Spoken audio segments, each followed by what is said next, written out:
Kanglai Pauthang Miyeng Tabiribising Taramno Oksari, Ngasisu Pause the Yumpam Oiba Maroiba Paukra update Oksari Ahanmada, PR Thamkibasi BJP na Lengak Sasan Ningtina Paibangam the Utpani Haina, Rahul Gandhi na Pongokre. Congress ki leader Rahul Gandhi na Bharatiya Janata Party BJP na Manipur Lengak Sasan Ningtina Salaiba Ngamdabadagi, President Rule PR Thamlakpani Amadi, BJP na State Asida Lengak Sasan Ningtina Paibangam Utpani Haina, Yaningaba Fondorali, Rahul Gandhi na Mahangna extra Tagalog post amada Manipur das President rule thamlakiba asi BJP masana asweba sing yajabaga chap manai maramdi BJP na Manipur da ningthina lengak sasan tawba ngamde mahangna Prime Minister Narendra Modi bu maral sireduna hai Manipur gi hojik oiriba phibam asi PM Modi masamagna thohanbani maramdi PM Modi na Manipur da chatkhidaba asi hojik oiriba rajniti gi phibam asi oirakhibani Hojikti Prime Minister Modi Manipur gi oiriba phibam asi mahangna thohanba natte haiba yaroi haina phongdorakli Prime Minister Narendra Modi na hojikti Manipur da chattuna Manipur da oiriba political gi phibam asi athuba matamda loichinnaba X plan ama lauthokpagi wakal phawba leiramlagani haina Rahul Gandhi na hanglakli mahangna makha taratun hai center gi BJP lengak asina phibam yamna soklaba Manipur asi kannaba anokba action ama lawrakpa asi Yaningde Mangjona na center na tawba thabak paikat bayaba thabak amata paikat padi uba phangkide Chief Minister Nongthombam Birena resign tawkraba matung BJP lengak asi anoba Chief Minister matam chana khanba ngamdaba amadi Constitution gi Article 174 ngakna chatpak ngamdabadagi asigumba Manipur Legislative Assembly asi animated suspension thamlaba matung President rule asi center na Manipur state ta ngarang nahaldagi thamba hawrakhibani hari Makha tarakpa pauda lamsanggi thodokta sokiba CRPF personnel Nepal gi phibam khudong thiningai oidre hairi nahan numidang Imphal West District ki lamsang police station da attach tawduna leiba 120 F koi gi CRPF personnel amana nongmei kapthoraktuna masa yauna personnel ani punna miyoi ahum leikidaba thodokta sokiba personnel Nepal gi phibam hojik khudong thiningai oidre hairi hairiba personnel Nepal adu Rims Hospital da laikanari thodok adu da sokduna laikanari ba personnel sing adudi Inspector Surti Lal Sahi Yankai Taruk SI Roshan Tarau Head Constable Brajesh Kumar Constable W Kumar Pawan Constable Ranjit Kumar Pramanik Constable Sanjit Kumar Prasad Constable Lambadur Roshan Constable Sabkal Manosni Hairi Taudo aduda soklaba personnel Nepal adu kudakta pukhatuna Rims Hospital da laikannarakibani soklaba sing adu makhong makutta sokkibana maram oirakanda hojik khudong thiningai oidre hairi taudo aduda kari maramdagi kapthorakpano haibadi chapchana khangba ngamdri Makatarakpa atopa pau amada BJP na Manipur gi territorial integrity da compromise tawroi haina Samit Patra na phongdokre BJP gi North East in charge Samit Patra na haikre BJP na Manipur da tangdu leitaba hanjilaknaba honabaga Manipur gi territorial integrity da compromise tawroi Manipur da ngarangdagi Indian Constitution gi Article 356 chanabagi gazette notification thoklaga President rule chanahankibaga mari lainana BJP gi North East in charge Samit Patrana haikibada Manipur da governor na paikalakiba report ki matung inna India gi President Manipur Legislative Assembly asi suspended animation da thamkibani masina takli madudi state ki assembly asi lakadaba matam kharada amuk hanna hingat hanba yai haibani madudi President of India na state asida makha tarakpada oirakpa phibam adu yenglaba matungda lepkadabani BJP gi oinadi Manipur da hojik tangdu leitaba leitraba asi tangdu leitaba hanjilaknaba mapung phana hanjilaknaba honaba amasung Manipur gi territorial integrity da hiram amata da compromise tawdaba haiba phirep hongba leitri haiki makha tarakpa atopa pau amada PR thamjaliba asi BJP Manipur da maithire takjabani haina Malik Arjun Kharge na phongdokre Rajya Sabha ki opposition leader Malik Arjun Kharge na BJP da maral sireduna haikre madudi masagi party ki lengak suspend tawraga Manipur da president role thamjaliba asi BJP asi Manipur da maithire haibadu mayek sengna taksabani social media da thagalakpa post amada mahakna hai state amada president rule thamlakpa haibasi state aduda constitutional crisis thokle haibani ngasi pundamak BJP lengak asi matik chadre haibadu BJP gi MLA singna yajaba ngamdabadagi thokpani center da chahi 13 amadi state da chahi 9 lengak pairaklabasu center na Manipur da president rule thamli Manipur da law and order ngak senduna thamba haibasi BJP gi thawongni masigi mathakta national security amasung border petrolgi thodang asisu lengakna pufam thokpani haiki mangna makhatana phongdokibada miyamna thengnariba awaba amadi khudong chadabasing asi lengakta tafam thokpani miyamgi kholausing asi tabakak natana miyamna thengnariba awabasing asigidamakta lale hajigadabani madugi thongna BJP da laibra hangbasi hangba yabo wahang ama oiri orakliba phibam asida awang nongpoki miyamna Prime Minister Narendra Modi bu kaidongnungda ngakpuiba ngamloi hainasu mahangna makhatana phongdoki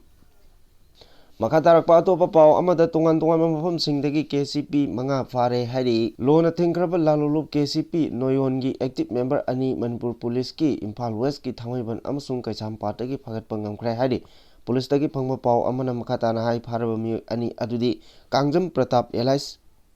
Pari Elias Tenoi sahi kuntra nipal amadi Thoksom Ramesh Chandra Elias Ayangba sahi kuntra humdoini makhoi ani dagi mobile phone ahum side bag ama makhong ani panba gari ani amadi voter ID card ama phagatpa ngamle hari makhoi ani Imphal logi wangmada senkhai thumkhai tobda chenaba mioi singni hari nakal amoromda group asigi kedar ama security force na kurai thodam laikai digi crematorium set manaktagi phagatpa ngamle hari police tagi phangma paung hai pharam mi adudi lemapokpam Sanjit Maitei Elias Naubi sahi 53 mangondagi mobile phone ama makhong ani panba gari macha ama phagatpa ngamle hari makhoi miyamdagi sel khaibda chenaba mioi singni hari government official hospital government school petrol pump na singma mafam sing kayadagi senkai thumkai tawi hari nakal amoromda lona thingkraba lalulu KCP PWG gi kedar ani Manipur police na Thawal police station na konba sangai yumpham nungthau samram rotagi khulaiga konana fare hari police tagi phangma pauna hai mioi sing adudi Thokchom Lanchenba Elias Mutum Sahi kunithoi amadi Salim Khan Elias Ali Amri sahi kunthranithoi makhoi ani dagi pistol adugi magazine ama noi maru manga mobile phone ahum amadi makhong mari panba gari ama ga konana phagatpa ngamle makhoi ani miyamdagi sankai thungkai tobda haktingnana chenaba mioi singni hairi Makatarakpa atopa pau amada Manipur lengakta central government na yengliba miyeng asi miyamgi mandate ikai khumnadabani haina o ibobina phongdokre democracy gi makhada khankiba Manipur gi lengakta central government na yengliba miyeng asi miyamgi mandate ikai khumnadabani haina CLP gi lusingba o ibobina phongdokre wafam asi ngarang BT road da leiba Congress bhavan da pangthokiba paugi mifam amada mahana phongdokibani o ibobina makataratuna haikibada assembly phonggodaba noma kaktang ngairaba matamda chief minister bu Delhi da kauraga resignation tohannaba pautak pirakpa PR thamjilakpa asiguma center na yengliba miyeng asi khangmada yamna wai hojik oriba phibam asida athubada yanaba yaudana luchingba ma khanduna state asigi tangdu leitaba hanjilaknaba singbiu haukiba lisingani kulumdoi gi me ahumdagi thokiba thaudok aduda hek nonganbaga security gi advisor na unified command gi chairman oigrani haibagumna Manipur gi miyamna democratically elected government ama laina madugi chief minister aduga home gi in charge su puriba amabu makhut ponsin khibagum thamlaga sakti mullaba asi congress na oramlabadi nahana loinaram gani Manipur gi democratically elected government haibasi Manipur gi oiba yai BJP oiba yai Manipur da lairiba miyam Lak Hallkpani henbagi mandate adu lengak paribani madubu ikai khumnadaba makoina haukiba tha khara sahi khara asida yengliba miyeng asi khangba yamna wai PR asi officially ngarang oda thoklobasu Manipur dadi yamna kuire haina khale president rule unofficial oiba PR asi hojik leiriba union government na Manipur gi miyamda yengliba miyeng asi yamna hanthaba second class citizen ama oina uribra haina su mahana Hongdoki Makatarakpa pauda chief minister resign tauba yaningde haina kaibigi miyamna wakan phamgre Lebake asuk luraba tanja asida chief minister resign tauba yaningde haiduna ngasi Imphal East ki kaibi mayai lekaida leba pangai bazarda miyamna khongjang chansinkre kaibi uyumpoki miyamna kaibi mayai lekaida chansinkeba khongjang aduda saruk yakibi singna phongdorakibada Lebake asuk luraba tanja asida chief minister resign tauba asi kaibi uyumpoki miyamna yaba ngamloi athuba matamda chief minister gi phamda hanjin hangadabani khun ngakleba icha isu sing matu nama sokpa yaroi Manipur thugainaba honariba Chin Kuki Jo MLA taragi mathakta chap chaba action lokhutkadabani Manipur gi asuk luraba tanpham asida BJP gi MLA sing pham munaduna leigadaba nate lamdam asigi indigenous people singda singnareglibasi thengnaduna kangadabani Manipur da changsilakiba mitop miyancha sing athubada halankhigedabani haina phongdoknaki nakal amaromda pangai tu isikagi miyamnasu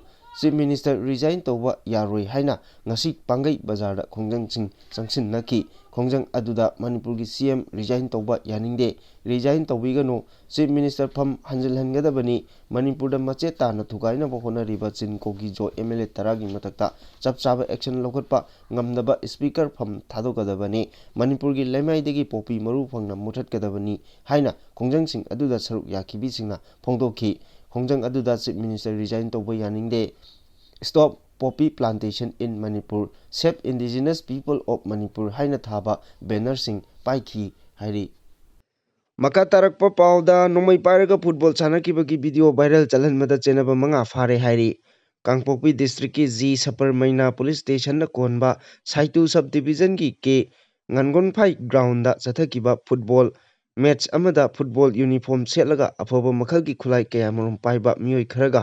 camouflage uniform setpa mioi kharagagi video social media da sandorakpada chenhabani haiba mioi manga Manipur police na fare hairi police dagi phangba pauna hai faraba mioi manga adudi Mangtinglen Kipgen Elias Bengmang sahi kuntaruk Mantinlen Kipge sahi kunmari Santhanmang Kipgen sahi kunipal Lenmin sahi Kipgen sahi kunmathoi amadi Lukhogin Kipgen sahi kunmari ni hairi